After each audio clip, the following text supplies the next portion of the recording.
Bugun sizlar bilan biz Guinnessning rekordlar kitobida qayd etilgan kitoblar haqidagi ma'lumotlarni o'rtoqlashamiz. Avvalida esa Guinnessning o'zi haqida. Siz u bizga tanish bo'lgan Guinnessning rekordlar kitobi qanday va qachon paydo bo'lgan? 1951-yil Irlandiya. Guinness pivo kompaniyasining rahbari Hugh Beaver o'zining do'stlari bilan ovga chiqadi va ovda eng tez uchuvchi ovchi qush haqida ma'lumot qidirishadi va mana shu bahs ortidan ular baxtga qarshi hech qanday manba topa olmaydi.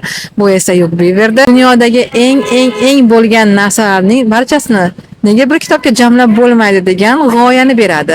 3 yil davomida shakllangan ushbu g'oya 1954-yilda kompaniya rahbari tomonidan aka-uka Norris va Ross Makvayderlarga topshiriladi.